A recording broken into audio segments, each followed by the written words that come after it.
Hi friends. நம்ம எப்பவுமே சில நேரத்தில் பகலில் கூட கனவு காணும். கனவு நம்மளுக்கெல்லாம் நார்மலாக வரும், இல்லாட்டி நம்மளே கனவு காணும் இல்லையா?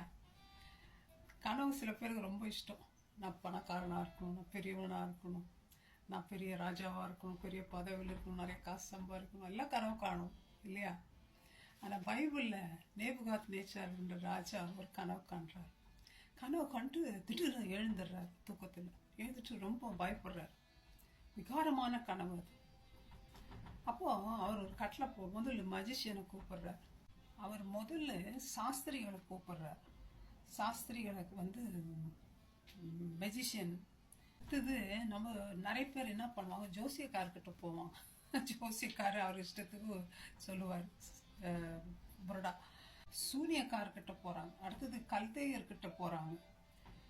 ஸோ இவங்கக்கிட்ட எல்லாம் போய் அதனுடைய அர்த்தத்தை கேட்குறாங்க. ஆனால் அர்த்தம் அவங்களால சொல்ல முடியல. அப்போ அவங்க சொல்கிறாங்க, ராஜாவே நீர் கனவு சொல்ல ஆண்ட ராஜா, நாங்கள் சொல்கிறோம், அர்த்தத்தை நாங்கள் குக் பண்ணி எங்கள் இஷ்டத்துக்கு சொல்கிறோம் அப்படின்ட்டு. ஆனால் கனவும் ராஜா சொல்லமானுங்க, அர்த்தத்தையும் சொல்லணும், கனவையும் சொல்லணும். ஆண்டவர் சில காரியங்களை சில பேருக்கு வெளிப்படுத்துகிறார். ஆண்டவர் வார்த்தையாக சொல்கிறாரு, காண்பிக்கிறாரு, கனவுல பேசுகிறாரு, விஷனா கொண்டு வர்றாரு. இப்படி பல மெத்தடை ஆண்டவர் கையாளுறாரு. நீங்கள் கனவையும் அர்த்தத்தையும் சொல்லலைன்னா ராஜா சொல்கிறார், நீங்கள் துண்டிக்கப்பட்டுருவீங்க, உங்கள் வீடு எருக்களமாக. அந்த அர்த்தத்தையும் கனவையும் சொன்னீங்கன்னா உங்களுக்கு வெகுமதி கிடைக்கும், உங்களுக்கு பரிசு கிடைக்கும், நீங்கள் கனப்படுத்தப்படுவீங்கன்றார். ஒருத்தரால முடியல. அப்போ எல்லா ஞானிகளையும் கொலை பண்ணுறதுக்கு தேடுறாங்க. அதில் தானியல் ஒருத்தர். தானியல் மகா ஞானம். எப்படி ஞானம் வந்துச்சு? தேவனத்துலேருந்து வந்துச்சு. அவர் எந்த காலேஜுக்கும் போய் படிக்கல, யூனிவர்சிட்டியில் போய் இது பண்ணல. அப்போது தானியல்கிட்ட வரும்போது தானியல் சொல்கிறார், எப்பா கொஞ்ச நேரம் டைம் கொடு, எனக்கு நான் போய் ஒருத்தர்கிட்ட பேசிட்டு வரணும் அப்படின்ட்டு டைம் வாங்கிக்கிறார். வந்துட்டு அவர் ஃப்ரெண்ட்ஸ் எல்லாம் கூப்பிடுறார். ஷாத்ராக், மேஷாக், அபேத்நேகோ எல்லாம் வாங்கப்பா, நம்மளுக்கு ஒரு காரியம் செய்யணும், ராஜா கனவையும் அர்த்தத்தையும் தெரிவிக்கணும். நம்மளால முடியாது, ஆனால் பவர்ஃபுல் ஒருத்தர் இருக்கிறாரு, அதை இந்த ராஜ்யத்துக்கே காமிக்கலாம், வாங்க நம்ம போய் அவர்கிட்ட பேசலாம் அப்படின்ட்டு 4 பேரும் சேர்ந்து என்ன பண்ணுறாங்க, ஜெபம் பண்ணுறாங்க. ஆண்டவர் சொல்கிறாரு, என் நாமத்தினால 2 பேர்ல 3 பேர் எங்கே நீங்கள் கூப்பிட்டு தேடி கூப்பிடுங்களா அவங்க, நான் மற்றவங்கள இல்லை, நானே இருக்கிறேன்ற. எப்பா நீ என்னை கூப்பிடு, நான் உனக்கு செவி கொடுக்குறேன்ற. நம்ம போய் காலிங் பெல் அடிச்சு அங்கே உள்ளக்கிறவங்க யாருப்பா அது வெளியேக்குறது, பேர் என்ன, எங்கேருந்து வந்த, அதெல்லாம் கேட்கறது கிடையாது. நீ கூப்பிடுறியா உடனே கேட்குற தேவன். காது அடிச்சு போய் இல்லை, காது செவிடா இல்லை ஏசுநாதர், அவ்வளோ ஷார்ப்பு. தட்டுங்கள் திறக்கப்படும்ன்றார், தேடுங்கள் கண்டடைவீர்கள்ன்றார். தேடினாங்க போய் ஆண்டவரை, கண்டுபிடிச்சிட்டாங்களே.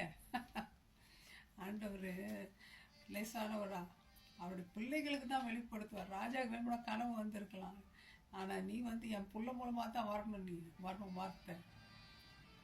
உடனே தானியலுக்கு ஆண்டவர் வெளிப்படுத்துறாரு. வெளிப்படுத்தினோடனே போறாரு தானியல், வீர நடை போட்டு கூண் போயா என்ன ராஜா கிட்ட, நிறுத்துட்டு கொலை பண்றதெல்லாம் நிறுத்து, ஏசுநாதர் பவர்ஃபுல்ன்றதை நான் உனக்கு நிரூபிக்கிறேன். போறார் ராஜா முன்னாடி. நீ ராஜாவை உட்காந்துட்டு இருக்கலாம், ஆனா உனக்கு ஞானம் கிடையாது. ஆண்டவர் எனக்கு ஞானத்தை கொடுத்துருக்காரு, புத்தியை கொடுத்துருக்காரு. ராஜாவுக்கு முன்னாடி போய் கனவையும் அந்த அர்த்தத்தையும் வெளிப்படுத்துறாரு. அர்த்தத்தை வெளிப்படுத்தினால ஆண்டவர் கொலை பண்ணப்பட வேண்டிய தானியல், சாக வேண்டிய தானியல் ஆண்டவரை நோக்கி கூப்பிடும்போது, நீங்க உங்க கஷ்டத்தின் மத்தியில், உங்க வேதனைகள் மேல, சாகுற நிலைமையில இருக்கும்போது, மரண தருவாயிலும் இருக்கும்போது, இருட்டில் இருக்கும்போது, வேலையில போகும்போது, ஃப்ரெண்ட்ஸ் ஏசுநாதர் நோக்கி பார்க்குறீங்களா? அவர் வார்த்தைகளை நம்புறீங்களா? அவருடைய ப்ராமிஸ் ஆமேன் என்றும் இருக்குது. ஜீவனுள்ள வார்த்தையை நோக்கி பார்க்குறீங்களா? அவரை நோக்கி பார்க்குறீங்களா? ஃப்ரெண்ட்ஸ், உங்கள் நிலைமை மாறும், சர்க்கம்ஸ்டன்ஸ் மாறும். பவர் வச்சுங்கிறார் ஆண்டவர், பவர்ஃபுல் தேவன். அவர் செய்யக்கூடாத காரியம் ஒன்று உண்டோ?